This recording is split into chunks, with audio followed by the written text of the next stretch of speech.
würde mir gerne von Henry Cavill ranblauen lassen. Ja. Birgt ab und fährt auf den Radlweg und der andere bleibt drauf. Ich denk so, willst du mich verarschen, Alter? Okay. Du gottverdammter Hurensohn. Sag mal, 90%, da ich mir jetzt weiter aus dem Fenster lehnen, haben relativ mittelmäßige Frauenfreundschaften. Ja. Schockstarre kriegen und wie voll pissen. Ja, natürlich. Wenn er mich anredet. Ja. Wenn er mich nur nach dem Weg fragt. Ja. Jawohl. Aber der ist Servus, grüß dich. Sind wir schon her? Wir sind schon näher, ja. Er leckt mich am Arsch. Ja. Hast du gewusst, dass ein Kamel 3 Augenlider hat? Nein. Das ist aber so als Fakt. Also, wir lachen nur gerade, weil wir es gerade zum zweiten Mal aufnehmen. Ja. Weil der Loop drin war. Ich habe es dir gerade schon erklärt, aber das letzte Augenlid ist transparent, sodass du auch beim Sandsturm weiter hasseln kannst. Straight on. Und jetzt pass auf, das zweite Augenlid geht seitlich, das ist also wie ein scheiß Scheinwäscher. Du hast also wirklich 3 Zonen als Sandkorn, das du überwinden musst, um den böswilligen Plan ins Auge eines Wesens zu kommen, wirklich umsetzen kannst. Geil. Ich hätte gern 3 Türen bei mir daheim für die ganzen Fans, Ja, die schon, da ja. jeweils alles separieren kann. Am Schluss Voll, möchte ich das eine Tür ist, wo nur eine mit richtig fette Titten. Ja, schon, ja. Aber es geht nicht. Es ist leicht, wenn du sagst, okay, es gibt eine Tür, da passen nur die dünnen durch. Ja. Aber das ist ja nicht das.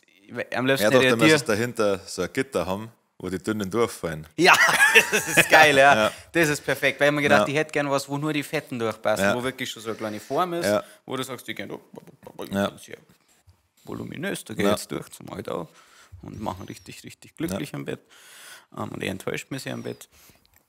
Ein Gitter ist perfekt. Also, wie stellst du das vor? Es ist ja wie bei so einer Mülltrennanlage, stelle ich mir das vor. Also nicht wie so ein Wildgitter, sondern wirklich sowas, wo. Ja, ich weiß, was man sonst sie schlupfen einfach durch. Ja, genau. Das Also, bedeutet, sagen wir mal, die es ist so breit und da fallen ja, sagen wir mal, die dünnen Weiber durch. Vielleicht bleibt meine Titte hängen oder so, aber Ja, das aber ist mein ein Gott, die kann ich ja Kollateralschaden. mitnehmen. Ja, weil ja. Da muss halt dann am Ende vom Tag halt mal sauber machen. Ja, einmal die Titten durchwischen. Schon, ja. Und sie bleibt halt dann hängen. Und dann kann ich es Und dann aufsammeln. müsstest du halt irgendwas haben, dass es halt dann rauswackelt. Also schon komplett automatisiert. Ja, klar, ja. Ich möchte Die Zeit kannst du nicht nehmen heutzutage. Ja, oder ich kann ja natürlich jemanden einstellen, sage ich mal, Leiharbeiter, die am Ende des Tages die ganzen fetten Weiber aufklappen. Ja, das war am Für besten. mich. Ja. Ja. Okay, ja gut. Dann Brauchst du dann Gabelstapler wahrscheinlich? hoffe ich, also sonst brauche ich nicht anfangen. Ja. Ja. Gabelstapler, Unimog. Finde mal irgendeinen Rumänen mit einem Staplerschein. Ja, da schaust du mit dem Im Rohr ins Gebirge. Ja. Das muss man auch mal jemand sagen, warum Ja.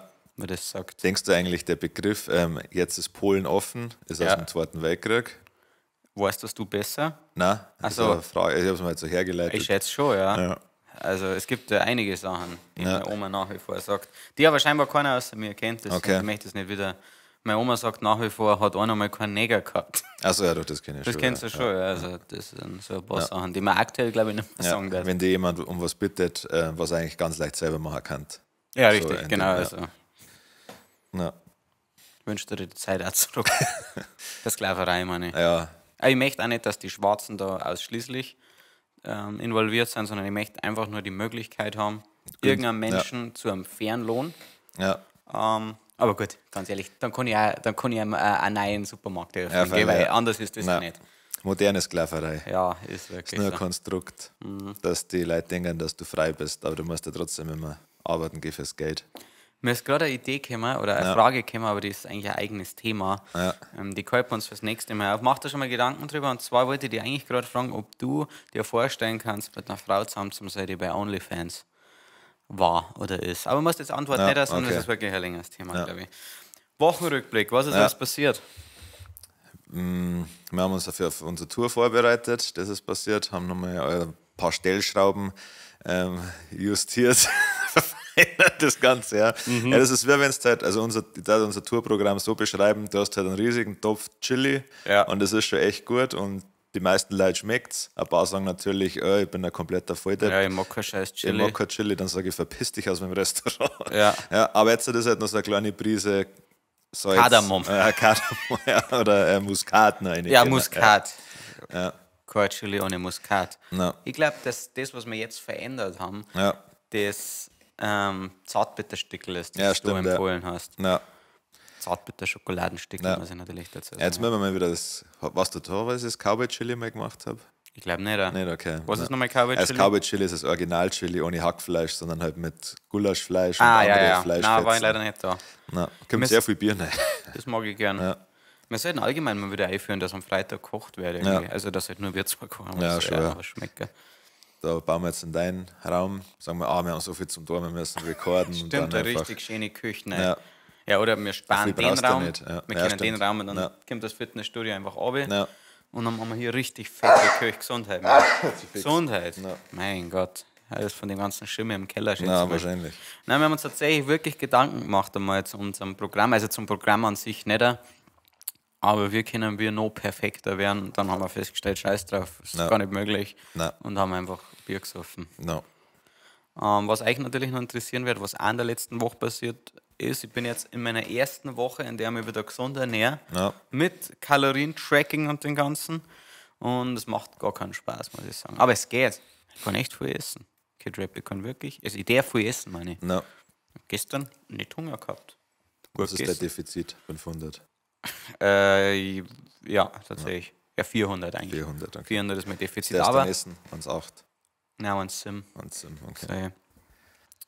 Aber wie gesagt, haben wir schon eine ganze Folge drüber. Es ist halt nervig, mein Bier das einzukalkulieren. Aber zum Beispiel, normalerweise darf man jetzt hier Bier saufen, aber dann denkst du, da sparen wir die 200 Kalorien, weil jetzt ein Bier nicht zum Schirm macht ja null Sinn, außer wir werden weiter saufen. Also das muss man jetzt mal ganz ehrlich sagen. Und wir werden morgen saufen, wenn wir da Konzert haben. Richtig. Und es war nicht so knapp. Nicht so knapp, weil dafür sind Konzerte da. Und sie sind um Bier umsonst.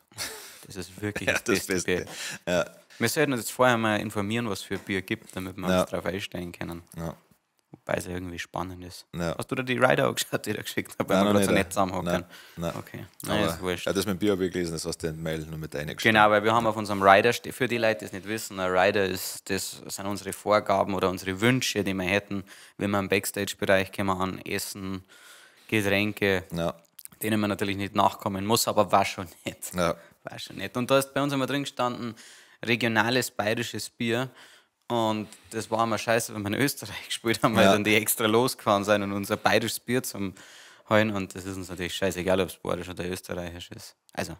Besser wäre schon, wenn es bayerisch ist. Aber die müssen nicht extra 30 Kilometer fahren. Nein, das nicht. Sondern aber es gibt da ein viel österreichische Läden, ein bayerisches Bier. Aber die zweimal, wo sie es eben extra geholt haben, und sagen, wir sind extra losgefahren. Und dann haben wir echt den einen und dann haben wir keinen Schluck davon getrunken. Sondern das Züpfer aus dem Fassel. Ja, schon. Oder sowas, keine Ahnung. Schieber Skiwasser noch. Und dann gib ihm. Sonst irgendwas bei dir noch passiert? Hast du die erste halbe schon wieder getrunken? Nein. Noch nicht. Nein. Oh, das wird schön mal irgendwann. Ich glaube, ich habe mir erst überlegt, ob das dann ein bisschen schön wird, aber ich glaube null.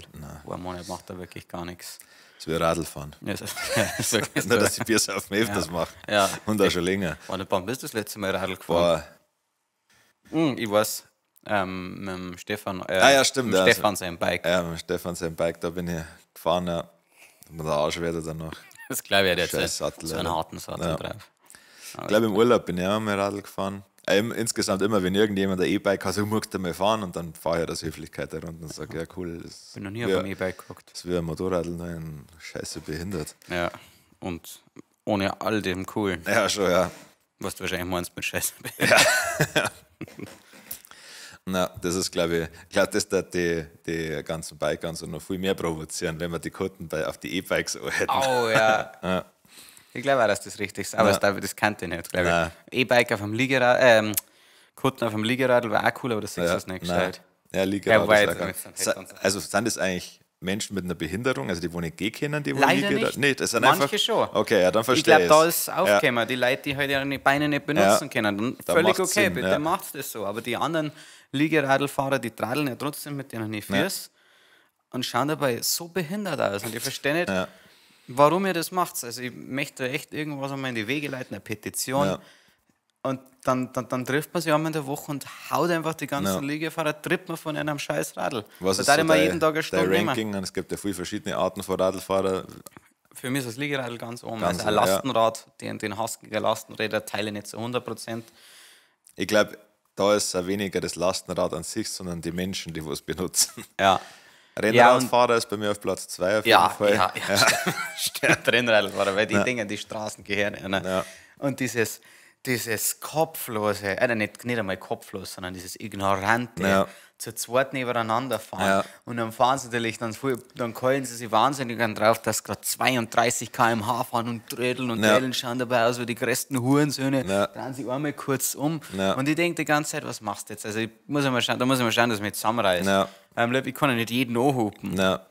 Aber da kann die ausrasten. Ja, letztes Mal im Swiffelstore, da ist es ja schlimm mit den Radlfahrern, aber okay, dann fahren halt der Radl. Das ist ein Radlweg. Ja, genau. Das fuckt mich so. Und da gibt es einen Teil, wo du halt nicht auf dem Radlweg fahren kannst. Mhm. Und dann, habe ich die Straße gehört ja nicht mir. Okay, dann fahren die da, geht mir trotzdem auf den Sack, verstehe mich nicht falsch. Und dann waren es zwei. Und der eine biegt ab und fährt auf den Radlweg und der andere bleibt drauf. Ich so, willst du mich verarschen, Alter? Okay. Du gottverdammter Hurensohn. Ja. Und es ist dann echt weit gewesen, bis da wieder einspielt. Und dann ist er dann rausgefahren. Und dann denke ich mir, du bist so ein Arschloch. Diese Drecksfotzen, also jeder Radlfahrer, oder sagen wir mal 99% von diesen Radlfahrern, fahren ja auch, die nehmen ja nicht am Verkehrsgeschehen teil oder da halten sie nicht an die STVO. Und ich bin ein Deutscher, da hält man sich an die STVO, vor allem auf dem Radl. Ja. Wenn die denken, auch im Kreisverkehr, wenn ich da neu, die fahren neu und dann ist scheißegal, dass ein Auto kommt, weil die dann auch da schlürfen ja. Und irgendwann schwöre ich ballert die dann runter. Oder eben genau diese Situation, wo es du merkst, die reden in Rage, weil das sauer macht. Wenn sie vom Radlweg rausfahren auf die Straße, die warten ja nicht, bis kein Auto mehr kommt, sondern die biegen einfach vor dir ein. Und mich da interessieren, ob ich die, ich bin nämlich ein Deutscher, ob ich die anzeigen kann. Wir haben ich möchte, dass die Nummernschilder haben. Ja, stimmt. Der Radlfahrer soll Nummernschilder haben, ja. Oder Zielschein. Ja, oder so ein Stern auf der Brust. Irgend sowas. Ja. Sheriff-Stern, ja. Dass man gleich weiß, dass hier Ärger droht. Ja. Hast du einen Sheriff, der ist abknallen, glaube ich. Also das ist ja wie so Räuber und Gendarm. Ja. Und der Sheriff ist halt fällig. Ja. Ich habe ein mega geiles Thema für dich vorbereitet. Da werden wir Stunden verbringen. Okay. Mein Thema, Schnittluren. Hast du schon gelesen? Der P. Diddy. Oh, P. Diddy wäre auch gut. Nein, da kann ich jetzt wenig sagen drüber. Was ist mit P. Diddy? Der P. Diddy, weißt du nicht? Nein. Nicht, okay. Ich lese nur überall, dass er gefickt ist und dass es einen Riesenskandal gibt, aber ich habe nicht Zeit gehabt. Kennst du einen Epstein? Ja. Weißt du, was bei ihm der Skandal war? Ja. So in die Richtung. Also es gibt jetzt 120 Leute, 60 Männer und 60 Frauen, die wo am P. Diddy Nötigung, Vergewaltigung und lauter so Zeug vorwerfen. Ja. Der Puffy. Ja. Dann ist er anscheinend relativ sicher in die Morde von Tupac und B.I.G. Das habe ich mitgekriegt, involviert, was richtig pervers ist, weil er hat ja für den B.I.G. I'll Be Missing You dann covert und geschrieben. Ja, das ist halt, also das ist der geisteskrankste Move auf der Welt, wenn du jemanden umbringen lässt, weil er dein Label verlassen will und davor schon einfach seine Musikerspätzle umlegen hast lassen. Und dann stehst du auf die Bühne und singst I'll Be Missing You. Das ist einer deiner größten Erfolge. Ja, schon, ja. Wobei das Lied dann sicher auch gruselig ist, da geht es um einen Stalker. Every step you take, every move every movement, every I'll be watching. Ja. Also, glaubst du wirklich? Ja, ich glaube schon, ja. Also ich glaube, dass das so interpretiert wird, aber ich glaube schon, dass es ein Liebeslied gedacht war. Ja. Aber ja, wenn man es so hört, dann ist es einfach nur creepy, ja. Ja, da gibt es ja viele Interviewsituationen von Puffy, wer da zum Beispiel mit dem Ascher da hockt und der war schon als 15-Jähriger so in seiner Villa und war noch, der Ascher war noch Teil von irgendeiner Boygroup und dann merkt man richtig, wer so teilweise zusammenzuckt, wenn der P. Diddy irgendwas sagt oder echt? So. Ja. Gut, der hat halt dann dafür auch drillt, gell? Dafür kann jetzt der Ascher super tanzen. Ja, schon, ja. Das darf man auch nicht vergessen. Da muss man auch mal dankbar sein. Gibt es irgendein Video, wo Cassie, also so eine R&B-Sängerin, die im Aufzug irgendwie anpackt und also war... Kann ja auch gefaked. Naja, das kann als Deepfake. Okay, krass. Ja. Nein, das ist tatsächlich, also ich habe die ganze Zeit mitgekriegt, dass es einen Skandal gibt, aber habe irgendwie nie draufgelegt. Ja. Der Typ ist halt richtig mächtiger, also vor allem im Musikbusiness. Ich habe dann, also bevor das war, oder wahrscheinlich war es im Zuge dieses Skandals, habe ich ein Interview von 50 Cent gesehen, das war schon ein bisschen länger her. Ja, sondern die hassen sie.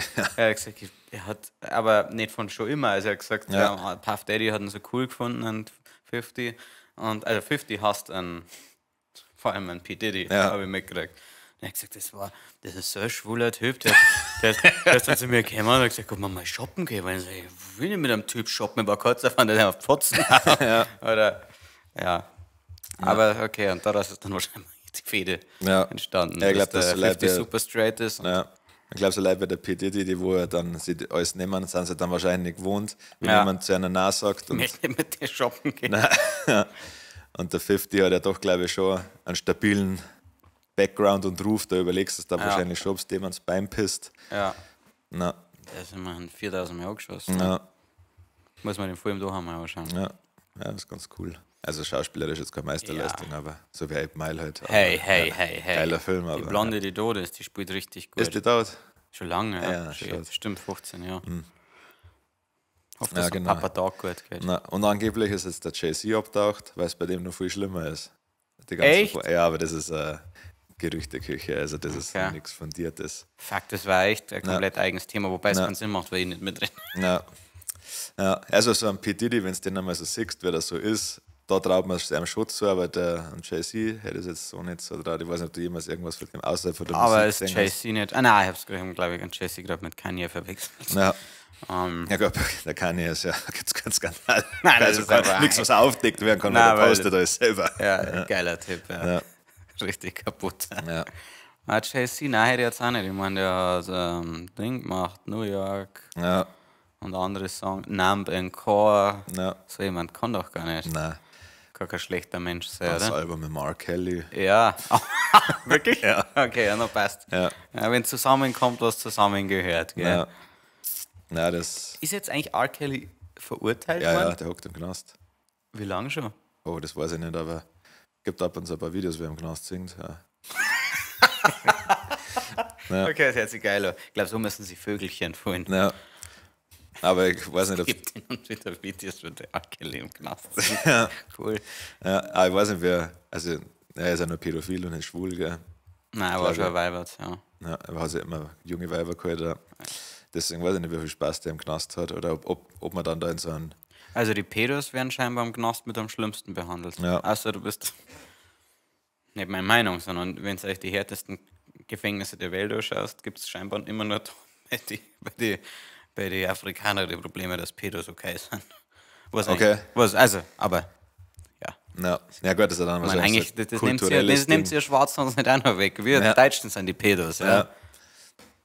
Ich glaube, bei uns ist pädophil und da ist es ja oft so, dass man ja schon, keine Ahnung, ich glaube in Indien ja oder so, dass du schon mit 12, 13 verheiratet wärst. Ja, oder aber- zumindest damals, weiß nicht, wer es heute ist. Ja. Ja. Stimmt, ja. Das wird jetzt so gar nicht als Pädophilie wahrgenommen. Das Krasse ist, also ich weiß nicht mehr, wo das war, bei den härtesten Gefängnisse der Welt, Ja. in was für einem Knast, aber das ist halt wirklich einer der wenigen, wo die Pädophilen ganz normal wie alle behandelt werden. Und der hat ja gesagt, der hat das ja ganz offen gesagt, er hat diese Tochter von dem einer nur mit ihr geschlafen, um sie an dem Typen zu rächen. Okay. Das ist halt. Und er hat jederzeit wieder mal. Das ist völlig egal. Aber er steht wenigstens dazu. Ja, das ist eine gewisse Courage. Weil wir gerade über die Pädophile reden. nein, über die Krone der Schöpfung sprechen, Ja. über den Mann, Ja. der nur Gutes ins Leben bringt Ja. und keinerlei Schwächen hat. Na, Kid Rap. ja. Boys being Boys. Ja. Warum bist du so gerne ein Mann? Was ist so geil daran, ein Mann zu sein? Nicht einmal, warum bist du gerne ein Mann, sondern was ist insgesamt so geil daran, ein Mann zu sein? Und kann im Stehpissel. Steh Ja, das war so klar, das ist immer das Erste. Aber ja, das ist so geil. Schon, ja. Das ist Freiheit, das ist Macht, das ist alles in Ja, einem. schon, aber stell dir mal vor, du müsstest da wenn so eine Schnur der Urinella dabei. Ja, schon, ja, um ein Revier zu markieren. Ja. Wenn jetzt zum Beispiel ein schlechtes Gespräch mit einem AOK-Mitarbeiter gehabt und er hat gesagt, hey, du hast seit 2 Jahren deine Beiträge nicht zahlt, nichts abgegeben. Und dann sage ich, okay, hier, die Diskussion ist zu Ende, geh raus, so haben wir Mauer und sag, Nimm das. siehst du das? Schmeckt dir das? Ja. Ja. Na, mei, was gibt's denn? Es gibt viele Sachen. man hat mehr Kraft im Normalfall. Man verdient 20% mehr, wenn man was Segen. verdient. Ja, wir nicht. Wir verdienen nämlich 200% mehr als ihr ganzen Otto-Normalverbrauch. Schon, ja. Deswegen können wir da das ganze Equipment hier leisten. Na, wir sind nämlich nicht auf eure Spenden im Podcast angewiesen, wo bis jetzt noch keine gekommen ist. Danke aber dafür. wenn noch nicht kommen, dann darf wir uns natürlich trotzdem sehr freuen. Ja, weil wir brauchen dringend Geld. Wir sind arm. Ja. Das Equipment ist clean. Ja, Wir bringen es nur nicht mehr zurück, weil wir Angst haben vor vor der Rechnung. Ja. Wir sagen ja, das passt schon. Ja. Kennst uns doch. Und wenn sie uns dann anrufen, sagen, was? Haben wir das noch? Nein. Das habe ich euch doch schon. Das muss doch. Ich schau mir Ich frage mal einen Kollegen, dem habe ich eigentlich gesagt, dass sie es zurückbringen. No. Harry. Und dann rufe ich ihn wieder an. No. Und dann umziehen. No. Meier, dadurch, so wie unsere Gesellschaft funktioniert, hat man es, glaube ich, als Mann in gewissen Bereichen leichter. Ja. Zum Beispiel, wenn man sich viel Weiber über den Pisser zirkt, dass man Player. Wenn du das gleiche als Frau machst, bist du ja meistens ein Ho. Nein, immer. Ja. Immer. Ja. Außer du bist in der Berliner Rapperinnen-Szene. Ja, und, stimmt, das ist geil, ja. Huckst da Masken auf und machst da auf Techno-Club Ho. Ja, und wenn du andere Mütter ohne Schwanz fixt. Ja. Also für mich ist so der Hauptpunkt, glaube ich, was ich das Geilste finde am Mannsein, ist Männerfreundschaften. Sind so viel geiler, das funktionieren stimmt, so viel besser als bei den bläden Weiber. Ja. Und natürlich, und auch, dass ich keine Kacke essen muss. Ja, das ist ein Riesen. Ich kann jederzeit, wenn ich will, habe ich einen nahezu unerschöpflichen Vorrat an Code, den ich essen könnte, aber ich muss nicht. Kein Verlangen. Nein, keinerlei Verlangen. Ich kann. Das ist bei Frauen anders. Also, wir sind ja keine Vampire, aber wir könnten Blut trinken. Genau, aber ich so muss nicht. Ich muss nicht. Also mein Organismus funktioniert, er arbeitet weiter. Ich brauche Bier hin und wieder. Aber Ja, das war viel und beinahe täglich. das war eine richtige Boomhaus. Ja, was das nimmt, dass der Bier Bier, braucht. ja. So ein richtiges Stammtisch, Ü40-Ding. Vor allem ist Gott. es zu ernst drüber, ich habe es auch ernst gemeint. Ja. Bin einfach alt jetzt. Ja. Ja, also wie gesagt, Männerfreundschaften, das ist halt einfach, ich weiß nicht, wenn du dich nur mal umschaust, wenn du, also kennst du ja auch ein paar Mädels, wenn die versuchen, was miteinander auszumachen, dann schreiben die 8 Monate hin und her. Ja. Und was dann nach 8 Monaten zustande kommt, ist ein richtig beschissener Ausflug, wo es dann ein Foto machen, es gibt auch Ausnahmen. Es gibt, glaube ich, ein paar, die saufen auch gescheit, die haben auch richtig Bock, aber sagen wir mal, 90%, da ich mir jetzt weiter aus dem Fenster lehnen, haben relativ mittelmäßige Frauenfreundschaften. Ja. Also ich glaube, hier so das Bestitum ist auch schon mal anders als bei uns. Ich weiß nicht, ob es schlechter ist, aber ich glaube irgendwie ein bisschen toxischer nochmal. Auch nicht bei jedem, aber da sage ich jetzt mal 70%. Ja. Und nach diesen 8 Monaten Planungsphase ist es wirklich ein beschissener Ausflug, wo es sich dann in irgendein scheiß Café in Wien, oder nein, so weit darf es nicht fahren, in Salzburg hockt und dann macht es ein Foto an so einem kleinen runden Kaffeetisch. Ja, außer sie waren in Graz, weil dann waren es näher an Wien wahrscheinlich. Dann es wahrscheinlich an Wien, das stimmt. Von uns aus. Das hätte ich vielleicht dazu sagen sollen. Und machen so ein schönes Foto, bestellen sie irgendwas total Fancyes, also für ihre Vorstellungen fancy, dann machen sie auch ein Foto und dann Vacation mit die Bitches. Nein, das ist halt jetzt cool mit meinen Besten. Du jetzt groß. Nein, das war einfach nur das Wort Fotzen gewesen. ja, weil dafür ist der Podcast da. Und dann, wenn du die fragst, und wirst der Tag weitergegangen, ich weiß aus Erzählungen, weil es gibt oft in so größeren Freundesgruppen eine, die dabei ist und das gar nicht feiert, aber die halt aus Höflichkeit mit dabei ist. Und die erzählt mir dann, wie diese restlichen Tage ausschauen. Und zwar beschissen, sau langweilig. Kein Plan von irgendwas im Sinne von das schauen wir, das schauen wir. Alles scheiße getrappt. Ja. Ausnahmslos. Auch die ganze die Spontanität insgesamt. Wenn du Zeit hast. Ja. Und ich frage, hey, morgen ist Bierzeit, gehen wir saufen. Was sagst du? Ja. Genau, ja. Du hockst wahrscheinlich schon drüben. Ja, schon. Also, und sag, wo bleibst du denn? Ja. Ich bin schon lange da. Ja, kommt natürlich immer auf den Menschen an. Ich glaube, es gibt da viele Männer, die wo so Freundschaften schleifen lassen und dann irgendwann allein enden. Ja. Also, das stimmt schon. Ich krieg's noch eben mehr mit, wenn es darum geht, Jungs seine Abschiede zu planen. Ja. Wenn du das einmal gegenüberstellst. Ja. Aber da gibt es auch, also sind ja wir eine Ausnahme, muss man mehr übertreiben, zumindest mit den Destinationen. Weil da habe ich auch schon von manchen anderen Freunden das Kreisen gehört, wo die genauso Albtraum sind, wo es eine scheiß Agenda gibt, was du um 12 Uhr machst und um 1 und dann ab 17 Uhr zur freien Verfügung. Um 17 Uhr auf dem Junggesellenabschied, da liege ich in meiner eigenen Katze. Aber weißt du, was das Geile ist? Zweimal klinisch tot. Schon. Ja, hast du wieder holen müssen. Ja, schon, ja. Aber das Geile ist, dass sogar bei solchen JGAs, die dann irgendwie weggeplant sind, meistens trotzdem, wenn er später in eine richtige Sauferei mündet und es dann dennoch irgendwie witzig wird. Ja. Aber ja, es gibt so wenig und so wenig. Ja, klar. Kann man nicht pauschalisieren. Ja. Vielleicht liegt es ja daran, dass das vor allem dann, wenn die Kinder im Spiel sind, dass dann zumindest in den vergangenen Jahren noch so war, dass die Kinder eher bei der Mutter bleiben und dass das dann natürlich schwieriger macht. Vielleicht gibt natürlich mittlerweile wahrscheinlich ja tolerante Väter, die sagen, ja, nimm ich mal das Ding. Na. Und dann gehst du mal zum Saufen mit deinen Chicas. Ja. Aber ich glaube, das war früher auch auf jeden Fall ein Punkt. Ja, das ist so krass. Ich habe letztens auch wieder ein Ding gesehen. Es gibt so eine großartige Seite auf Instagram, ich glaube, die heißt Kulturgut Österreich oder sowas, wo immer feine Ausschnitte aus Österreich kommen und da siehst du einfach nur, haben sie auch die Like gefragt. Ja, da sieht man einfach nur einen Mann, wie er Wäsche aufhängt. Ja. Und dann werden die Leute drauf, ja, wie finden sie das jetzt? Ja, entweder du bist der Hampelmann oder du bist der Mann. Ja, stimmt, ja. Hast du auch gesehen, oder? Dann sage ich, ja, nein, also ein Mann, der im Haushalt mithilft, ist kein Mann nicht. Und ja, da bin ich, also was heißt, da bin ich froh. Es ist gut, dass sie das geändert haben, sagen wir mal so. Ich finde, das war dann noch vertretbar, wo man von einem Gehalt leben hat können. Ich finde, wenn man dann sagt, er geht in seine normale Arbeit oder sie geht in eine normale Arbeit und es reicht ein Gehalt und einer macht den Haushalt und die Kinder, dann ist das vertretbar. Aber wenn ja beide arbeiten müssen, damit du überleben kannst, dann muss man sich halt alle Aufgaben dann teilen. Was mich nur schon wieder wahnsinnig aufgeregt hat, war dann, es gibt ja immer die Leute, die denken, sie müssen jetzt noch ein bisschen moralisch korrekter sein. No. Das bedeutet, einige haben halt drunter geschrieben, also mein Mann hilft so und so lange schon immer im Haushalt mit oder Männer, die drunter. Für mich ist es selbstverständlich, dass ich meiner Frau im Haushalt helfe. Ja. Was findest du an dieser Aussage verwerflich? Also wahrscheinlich, dass ihr Haushalt ist. Also genau, richtig.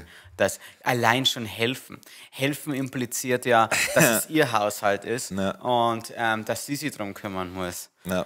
Fickt euch, ja, okay, das ist nicht perfekt formuliert, aber dann muss man ja, finde ich, auch bedenken, wenn man jetzt diese Aufteilung hat, er arbeitet, sie macht einen Haushalt, dann sind das für mich einfach 2 Jobs. Ja. Und da hat ja auch keiner irgendwie sagen... sie geht mit ihrem in der Arbeit, ein paar Steine kloppen. Richtig, ja. Schon das Arbeit doch, oder? Also ich helfe meinem Mann hin und wieder bei der Arbeit, sagen wir, er ist selbstständig, dann darf auch keiner in die Kommentare schreiben, aha, helfen, das impliziert ja, dass es seine Arbeit ist. Ja. Jetzt habe ich einen kleinen Kuss gegeben. Ding. Ja, stimmt. Wow, jetzt werden die Weiber da wieder von denken, geil. Wünschte ich wäre. Boah, das sind ja richtig Plan vom Leben. Ja. Ansonsten gibt es noch viele Vorteile natürlich. Was mich nervt, ist, dass Weiber halt einfach, also bei mir nicht, aber ich schätze mal, wenn es selber zugange sind, halt 400 Mal hintereinander kommen. Aus meiner Warte könnten. Ja. Also ist mir aber auch wurscht, muss ich dazu sagen. Ich glaube, wenn wir noch beim Thema Reisen sind, ich glaube, dass das Typen schon auf jeden Fall angenehm ist. Also du fühlst dich schneller sicher auf jeden Fall. Ich habe noch nie irgendwo Angst gehabt. Also nicht du bist ein stabiler Typ. Ja, schon, ja. Und ich glaube, dass es schon viele Typen gibt, die sehr schnell Angst haben. Also allein in unserem Freundeskreis. Ja. Ich denke mir immer so, klar, wenn jemand eine Gun oder sowas hat oder bewaffnet ist, dann... Mir egal. Keine Angst. Ist wieder 50-50. Ja, das sage ich.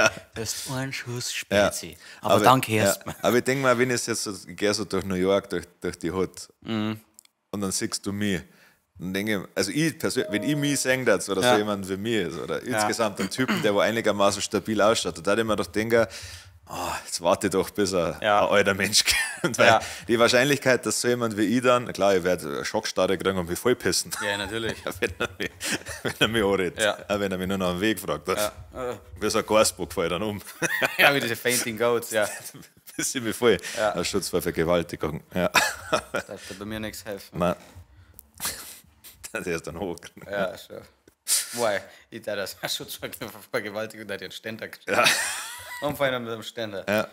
Ich weiß nicht, wenn man das helfen soll, aber ich glaube, dass auf jeden Fall mal für Verwirrung sorgen wird. Weil vielleicht will der Vergewaltiger nicht, dass ich das will. Ja. Dann stellen wir so, okay, das ist so einfach. Okay, der Typ ist krank. Weil zwei haben wir vorhin verloren. Ja, genau, dass man sich da sicherer fühlt. Ja. Und ja, gut, also so sagen wir Vergewaltigung und sowas, das ist ja was Männer jetzt halt im Normalfall nicht so oft passiert.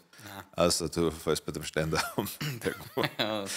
Aber hier dann da die so halber auf meinem Ständer liegen, was schauen, ob es endlich losgeht. Was ist es? Und dann, wenn der schaut, oh nein. Nein.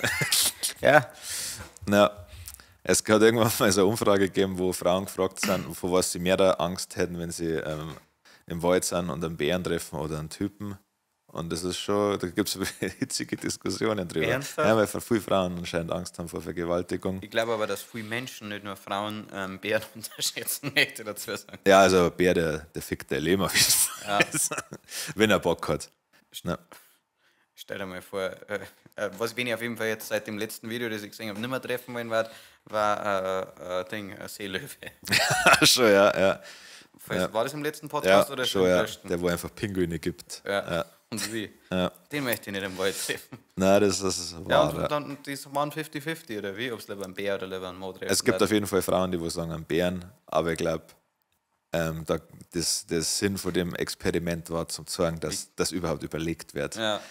Na, klar. Ich muss dazu sagen, dass ich aber auch keinen Mo im Wald treffen, weil wenn ich im Wald bin, möchte ich mehr Ruhe haben und na, schon. Ja, schon, ja. Also ich bin nicht in so einem Central Park und habe ich letztes Mal bei American Horror Story gesehen, früher in New York hast du immer so eine Bandana in deiner Hosentaschen gehabt und das hat signalisiert, auf was du stehst. Echt? Ja, also wenn du jetzt, keine Ahnung, weißt die Farben jetzt nicht mehr, wenn du da rot gehabt hast, so, dann hat das vielleicht geheißen, dass du gern blaues gibst, blau, dass du gern blaues haben willst und dann haben sie die da schon. Schwul oder hetero? Nein, als Schwule.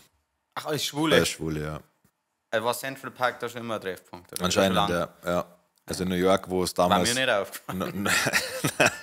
Wo es halt noch nicht so on vogue war oder nicht so akzeptiert worden ist, wenn man homosexuell ist. Ja, ja nett. Ja. Was hättest du für ein Bundle drin? Alle. Ich mache mir was mit. Ich laufe so eine Pfau so mit Farben. Ich werde neue Farben erfinden. Das war ja Vulpix. Ja. Nochmal verschiedene Schwänze. Ja. Jetzt googelt das, Vulpix. Ja, das war auch mein Punkt noch gewesen. Du musst einfach weniger Angst haben. Ja. Ansonsten, ja, das war es eigentlich auch schon so gut wie. No. Was auch noch praktisch ist, scheinbar hören wir Männer Baby schreien, nicht so laut wie Frauen, weil man nicht so empfindlich auf die Frequenz sind, und da bin ich dankbar dafür, weil das nervt mir richtig, wenn irgendwo ein Baby schreit. Und bei Typen klang es, wenn es lustig sind, oft. Also da stimmt. Das täuscht alt werden, das ist richtig unfair. Ein Typ, der alt wird, wäre auch nicht schöner, außer Boris Becker.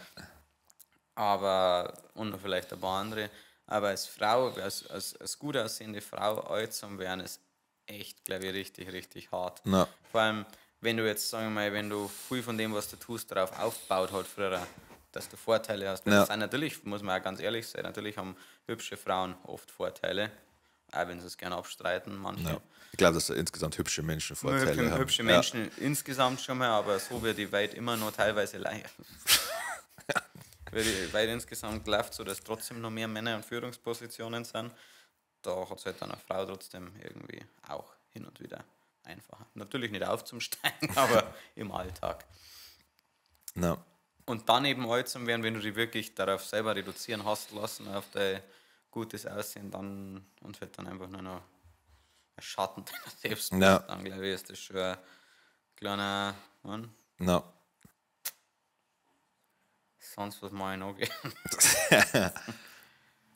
Nein, ich glaube, sonst fällt mir gar nicht mehr so viel. Ich habe mich voll genervt, dass Mädels mit Barbie spielen haben dürfen. Und ich habe trotzdem gespielt. Ja, verlebt der überall noch gelangt.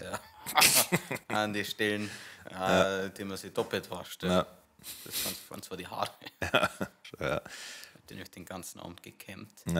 Wirklich. Ich habe mich nicht gesprengt. Barbies sind scheiße stabil. Warst du da dabei? Ja, wir haben eine gesprengt, Und es ist irgendwie auch nicht befriedigend, wenn es dann auch noch so schwarze Ruhe dran ist. Damals mit dem Pfeifer haben wir es verbrennt. Dann. Was geht denn mit dir, Barbie, Alter? Was ist los mit Respekt. dir? Stabil, Da war der Actionman schon lang hinten. Ja, schon längst die weiße Fahne gesehen. Ja, fix. Ja. Ja, Frauen halten angeblich wegen der Geburt viel mehr Vorteile müssen können. Ja, keine Kinder zur Welt bringen. Ja. Das ist so unfair. Ja. Das ist alles so unfair. Aber mir ist egal, weil ich ja in der Siegerposition hier bin. Ja. Aber das muss schon wieder. Ja, ist ja nervig, was das mit deinem Körper macht. Das wie 20 Jahre Alkoholmissbrauch braucht, dass der Körper so ausschaut. Aber funktioniert auch, gell? Nein, und nicht noch einmal. Ein bisschen schreien. Naja, ja, das Thema haben wir, oder? Ja, super. Los Brudalos Favorites. Pass auf, wir bleiben bei den Männern. Ja, okay. Blende mal ganz kurz aus, dass du super straight bist. Ja. Auch wenn es schwierig ist, wenn du super straight bist. Ja. Von welchen 3 Männern darfst du dir am ehesten am Blauen lassen? Also, nehmen wir mal Schauspieler jetzt, weil ich möchte nicht, dass er mich nennt. Ja. Das war mir peinlich. Also es sind keine Transen oder sowas, oder? Ich habe auch schon mal eine Rolle gehabt, übrigens. Sieht sehr aus, Schauspieler. Okay, Nein, ja, weiß ich. Ja, schon mehrere. Oh, sie sind ja schon hier. Was nochmal? Also, sind das männliche Darsteller, also Prominente oder? Sie haben einen Schwanz. Okay, also da hatten also Transen oder sowas. So ein Ladyboy. Ja, aber ich möchte schon Namen, sowas wie also Henry Olivia Cavill. Jones müsste die dann sagen, wenn jetzt eine Transe haben wir jetzt quasi. Ja, genau, so das funktioniert. Okay, schwierig. Da haben wahrscheinlich schon weibliche Typen raus. Du musst ja bedenken, es geht ja nur darum, dass er dir anblaut. Ja. Und du kannst dir auch vorstellen, also entweder ist es halt dann so, ich muss halt mir dann entscheiden, entweder nimm halt einen Typen, der sehr weiblich ausschaut, wo ich mir das irgendwie vorstellen kann, oder halt mit was ich flexen kann. Genau, richtig. Also da ist so Brad Pitt zum Beispiel, kann das sagen, hey, ja, mir Brad Pitt anblaut. Genau, das war mein erster Gedanke. Ich hätte mir gerne von Henry Cavill anblauen lassen, weil man denkt, den finden ja alle so mega, das ist ja so toll. Und dann sage ich, ja, schaut's mal. So toll ist er gar nicht, der blaut mir gerade. Wenn ein Video von Oma so nach oben schaut, dann sage ich, Henry, drücken wieder hier. Ja, also Henry Cavill hast du für Bier entschieden. Ja. Der voll der. Weißt du mal lieber beim Zocken bleiben, Henry? Ja. Ich habe gerade kein Bild zu dem Typ im Kopf. Der Superman-Darsteller. Der, okay. Dann, das ist zur Zeit, glaube ich, so das Nonplusultra an Mann, was alle finden. Okay. Ich persönlich, wenn ich mich entscheiden müsste zwischen Henry Cavill und Thor, ich vergesse gerade seinen Namen. Ja. Hemsworth. Ja. Chris Hemsworth. Ja. Oder schon der Chris? Ja, seine beide. Sein hässlicher Bruder, der Liam. Oder Chris Hemsworth. Ich glaube, dass Chris Hemsworth lustiger ist und das ist mir wichtig, wenn man mal blaut. Ja. Also ich drücke Henry Cavill auf Seiten, weil ich glaube, dass es schon schlimm ist, wenn du Tor spielst und dann mir am Blauen musst. Ja. Also ich möchte, dass er sein Torkostüm hast. Hammer umgehen wahrscheinlich. Ja, das ist gut, dass er geübt ist. Ja. Nein, aber er hat gesagt, er müsste sein Kostüm dabei haben. Ja, klar. Das ist voll. Nein. No. Also ich darf nur berühmte Leute nehmen, weil dass ich dann wirklich damit gehen kann. Justin Timberlake singt schön, deswegen glaube ich, dass er gut blau. Und ich glaube, jemand, der gut tanzt, kann auch gut blau. Ja, der Rhythmus halt. Ja. Und damit es nicht heißt, ich bin Rassist, wahrscheinlich dann noch, weil es der ja offensichtlich schon gewohnt ist, dann vom Ascher. Ja. Also hast du schon einen jetzt? Also Brad Pitt habe ich jetzt mal genommen. Ja, gute Wahl. Der Brad Pitt ist ja nur die ältere Version von Chris Hemsworth. Ja, der ist ja der pervers, glaube ich. Also, Brad, was der seine Frauen schon angeblich geschlagen hat. Ja, gut. Johnny Depp ist mir zu abgefuckt. Ja, ich glaube, ich habe halt Angst, dass ich zu sehr seine alte Männeratem rieche. Ja. Ich glaube, es gibt viele Tage, an denen der Johnny Depp stinkt. Ich glaube auch. Ich glaube, mehr im Jahr stinkt er mehr Tage, als dass er nicht stinkt. Aber nicht nach Schweiß, sondern nach so alte Klamotten. Ja, so habe ich schon sehr lange an. Ja, genau. Ich rieche es selber nicht mehr. Ich sauf sehr viel, nehme sehr viel Oxy. Ja. Und ja, genau so denke ich, dass er riecht. Ja. Aber vor allem, ich glaube, dass es so eine Mischung ist, aus, wie du gerade gesagt hast, aber Parfüm drüber. Ja, stimmt. Und das ist das Allerschlimmste. Ja, wenn du eine brutale Fahne hast und dann genau. Zehen putzt und dann Ja, was so, genau. Cool, ja. Ich habe nichts zu sagen. Herr Wachtmeister. Ja. Und jetzt Hose runter. Du blaust mir jetzt. Stimmt, von dem Kopf. Ja, stimmt, ja. Da habe ich jetzt noch einen kurz einen Punkt gekriegt habe. Ach so, ja, stimmt, ja. Ich gewinne 60 €. Da müsste der schon noch einen Blaue kriegen dafür. Ja. Vielleicht steht das irgendwo. Ja, stimmt. Frag einmal nach, schreib einer. Deswegen ist er so schnell weg gewesen. Weil er gewusst hat, dass er da rein was. Du Drecks da, ja. Naja. Hast du einen Kopf? Ich hab schon 3, ja. Echt? 3? Also Chris Hemsworth. Ja, Justin Timberlake. Achso, und den Schwarzen. Ja. Ja.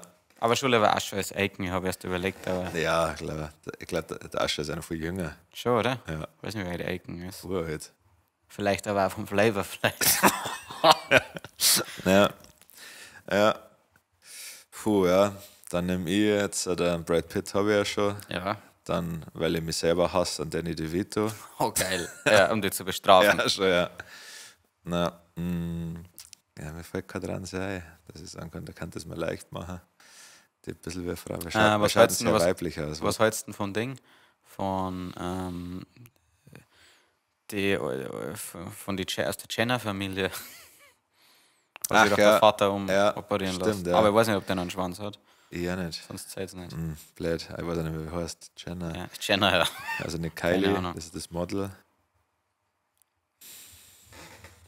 Ich kann dir jetzt nicht helfen, leider. Nein, ich bin am Überlegen, dass ich möchte nicht unfair sein, dass ich irgendjemanden auslasse, dem man da einen Gefallen da kennt.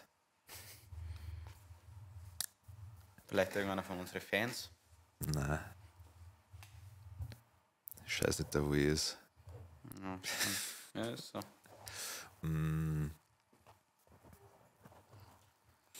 Gut, sonst musst du es dann überlegen, weil die Leute wollen jetzt hier nicht 20 Minuten. Nein, passt. Überlegst du es dann. Überleg's mir noch, ja. Aber nicht mehr für irgendwen. Dann nehme ich jetzt habe ich schon einen hässlichen, dann nehme ich auch noch irgendeinen Ausländer. Ja, das ist in Ordnung. Das ist divers ist. Ja.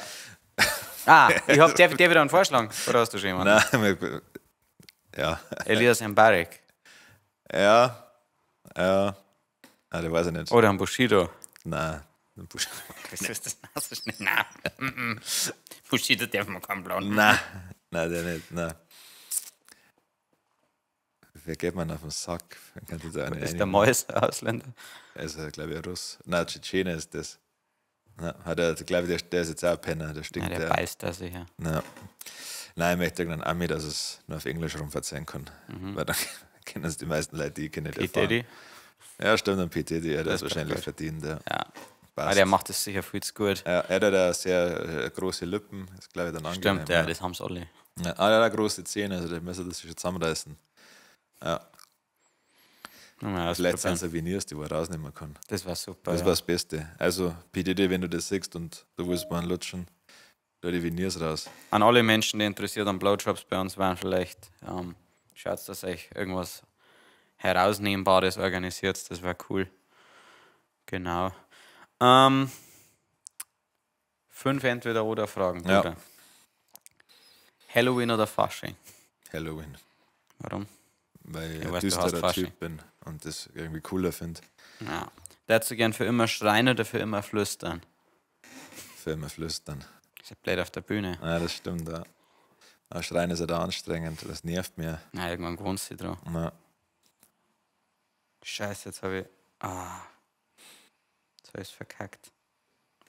Jetzt habe ich die alte Version gehabt. Wurscht, dann machen wir. Weißt du lieber Polizist oder lieber Feuerwehrmann? Feuerwehrmann. Ja, ich glaube, keiner hasst Feuerwehrmänner. Doch, Polizisten. Ja, schon, ja. Aber es kann ja dann wurscht sein. Ja, für den Feuerwehrmann, die retten ja nur und judgen nicht so viel. Klar, es ist wichtig, dass es Polizei gibt. Aber da musst du schon ein gewisser Schlag Mensch sein. Und ich glaube, das bin ich nicht. Also mir ist einfach viel zu viel egal, dass ich mich irgendwo hinstelle oder sowas und für Kleinigkeiten, Ladendiebstähle oder sowas, dass ich da Fass aufmache. Ja. Ich glaube, dass Polizist irgendwie ein geiler Job ist, wenn du in der richtigen Abteilung bist. Also, ich glaube, es macht schon bis zu einem gewissen Punkt Spaß, jeden Tag sich mit Leuten auseinanderzusetzen, wenn du gern diskutierst. Ja. Aber ich bin aber gern so Detective, also da gerne so ermitteln und. Also keiner, der eine Hundertschaft mit auf die Eintracht Frankfurt-Spiele geht. Ja, schon, ja, der wo dann beleidigt wird. Und ja, ich darf halt Flaschen zurückschmeißen, mir wäre das egal. Ja. Muss ich ja dazu sagen. Schon, ja. Wald oder Meer? Wald. Hätte ich gesagt, ja, das war schon, weil die eine haben wir schon gehabt. Also nie wieder Bier oder lieber vegan leben, ist fast so ähnlich wie. Aber angenommen, da die Frage stellen. Ja, dann da die vegan leben. Ja. Kannte damit leben. Ja. Wobei vegan ist Bier vegan schon, gell? Ja. Super. Ja. Wobei ich schon Käse vermissen da. Also. Käse, das sehr vermissen. Ich weiß nicht, wie viel. Eier. Also, ich sag Fleisch, kannte ich, also ich esse gerne kannte, aber so alles andere, was Nudeln dann geil macht, wenn jetzt kein Fleisch drin ist, stimmt, ist dann auch Käse. Oder vielleicht noch Eier, wenn ich mal Spaghetti Carbonara mache, ohne Speck dann. Habe ich eingekauft für die Woche für mich. Werde ich mir das die Woche machen. Schön. Mein Rezept der Woche ist diesmal sehr, sehr simpel, weil die anderen so lange immer dauert haben. Und zwar habe ich das Rezept von einem guten Spätzl von mir übernommen. Der hat mir das vor einigen Jahren einmal vorgestellt. Und zwar war das der Kid Rap. Und zwar geht es darum, 2 großartige Getränke zu was noch großartigeren zu machen. Angenommen, du hast Jägermeister. Du hast jetzt ein 0,5er Glasl Jäger, ein 0,5er Glasl, dann schützt du da 50% Jägermeister rein. Und was darfst du dann noch reinschütten? Also wahrscheinlich Maracuja-Saft, wenn Ganz es das genau, geht. Ja. richtig. 50% Maracuja. Wenn es Alles einen schön lustigen kalt. haben, sehr kalt. Ja. Das gerne auch mit Eis. Ja. Da gerne mit Spielereien. Kannst du auch 60-40 machen. Das merkst du bei der Mischung gar nicht. Das ist, ich schwöre, du denkst, du saufst, du hast die ganzen Kräuter und dann schießt du auf einmal von irgendwo wie der Held, von dem wir nie wussten, dass wir brauchen die Maracuja daher. Ja. Und dann denkst du, hat letztens jemand gesagt, das schmeckt dem nicht. Da werde ich fühle mich persönlich angegriffen, dass jemand sagt, du musst doch dumm sein. Das will jemand, der sagt, der mag keinen Käse. Weil du musst wirklich richtig, richtig dumm sein. Fan der Woche ist der Luca.benedikt.nadler. Warum wirst du dir jetzt fragen? Erstens war er schon bei ein paar Konzerte von uns, oder zumindest auf einem. Der Schleißheim, und der Föhring. Und der Föhring, ja. Und der geile Typ hat uns zu seiner Hochzeit eingeladen. Nett. War wirklich nett, er hat gesagt, er hat sich brutal gefreut. Ja. Aber habe ich dann leider noch nicht zurückgeschrieben bei Instagram, das fällt genau in unsere Urlaubszeit. Und da werden sowohl der Kid Rap als werden sowohl der Kid Rap und ich wahrscheinlich. Schön am Blasen lassen. Schön am Blasen lassen, ja, richtig. Und zwar fliege ich nämlich direkt zum Chris Hemsworth. Ja. Oder wo der Ascher gerade unterwegs ist, falls einer was macht. Sonst jetzt mir tatsächlich irgendwie überlegt. Ich dachte, war ganz cool gewesen als kleiner Surprise. Aber dranbleiben, Luca. Bei deiner nächsten Frau oder Mann, völlig egal. No homo. No homo. No, ich habe no homo gesagt. Kannst uns gerne mal einladen. Und dann darf man nochmal spontan schauen. Mein Los Brutalos Secret Tipp ist, ich habe es schon mal irgendwo angeteasert, die Escobar in Whitehouse. Vom Dings. Von Mehe. Aber jetzt bin ich gespannt. Klasse, das brauchen wir jetzt. Ja. Escobar in Whitehouse. Da sind der Kid Rap und ich so wahnsinnig überrascht worden, weil wir eigentlich in keinem Restaurant mehr Burger bestellen. Und da haben wir es einfach bestellt, weil das ist der Besitzer vom Label in Whitehouse. Und dann haben wir die Burger bestellt und die waren echt so gut. Ja, die waren richtig gut. Geiles Ambiente. Ambiente geil, Like Bedienungen, geil, Bedienungen großartig. Und, und auch die Pommes waren voll geil. Die haben irgendwie einen Eigennamen dafür, ich weiß nicht, wie sie es nennen. Aber also dicke, geile Pommes. Und wenn ich jetzt dran denke, dann Alter. Ich hätte jetzt auch richtig Bock drauf. Was steht die Woche? Morgen haben wir Auftritt in Garching an der Alz. Gestern haben wir Auftritt. Gestern hatten wir Auftritt in Garching an der Alz. Dann bin ich 3 Tage auf Malle. Stimmt. Mit dem MJ und die Homies. Geil. Und sonst, dann ist der nächste Auftritt. Ja, man darf vielleicht noch, Freitag ist ja dann ein Ding. Ja, Neukirche am Groß-Venediger. Freue mich auf die Umgebung auf jeden Fall. Ja, wir müssen vielleicht ein bisschen früher hier schießen. Ja. Und wir arbeiten aktuell noch an einem Neins, also wir arbeiten an Full-Songs, aber das ist einer, der relativ bald dann auch schon droppt wird. Also der steht schon in die Startlöcher. Den möchte man nächste Woche fertig machen. Ich glaube, der Kitty ist mit seinem Teil schon gut weit. Ja, meine Frau, den mache ich heute noch fertig und dann mache ich noch meinen Stuff und dann wird zu den nächsten Banger bald zu hören. Ja, mal wieder was Lustiges. Ja, zum Lachen. Super, gell? Ja, noch eine kleine Empfehlung für dich. Es gibt ja viel Trash-TV auf Deutsch und es gibt manche Sendungen auf Österreichisch. Hast gesagt, ja. Das ist urwitzig. Also hast... Es gibt... wo schaust du Join.at dann. Aha.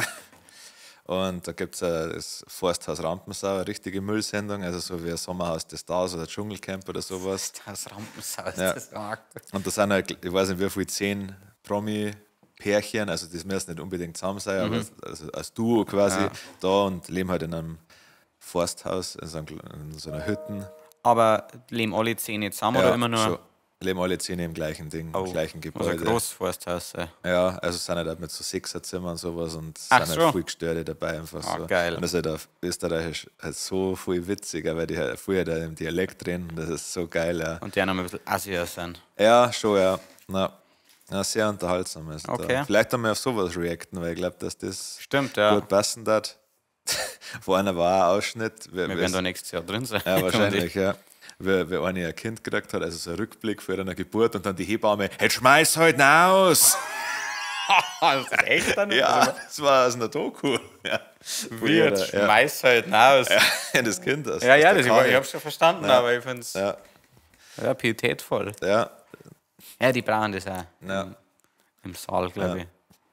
Okay, ansonsten eine Empfehlung, auch vom Kiri, Peacemaker. Peacemaker, ja, großartige Sendung aus dem DC-Universe. Hauptrolle John Cena. Na, muss man nicht mehr sagen. Ich mag bei DC, dass da halt, oder zumindest jetzt beim Peacemaker, einmal Leute richtig sterben.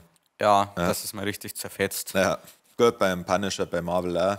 Da ist es auch düster, aber sehen wir wieder Captain America oder so, der Bastard. So ein Hurensohn. Ja, immer mit seinem depperten Schädel. Das ist nur so eine Schwuchtel, ich mag den Schauspieler. Ich glaube, aber die mag ich nur nicht, weil er einen Captain America spielt. Ja. Schwedel als Waffe, richtig cool. No, danke das ist ein Schwedel als Waffe, ist wie wenn du zum Mittagessen Wasser trinkst. No, das wäre, wenn ich eine Schulaufgabe bestehe, weil ich dafür gelernt habe. Ja, genau. Das zählt einfach nicht. Nein, weil ich einen Spicker geschrieben habe. Ja. No. Okay, gut. Passt. Dann haben wir das. Dann noch die letzten Worte, wie wir der wunderbare... Ja.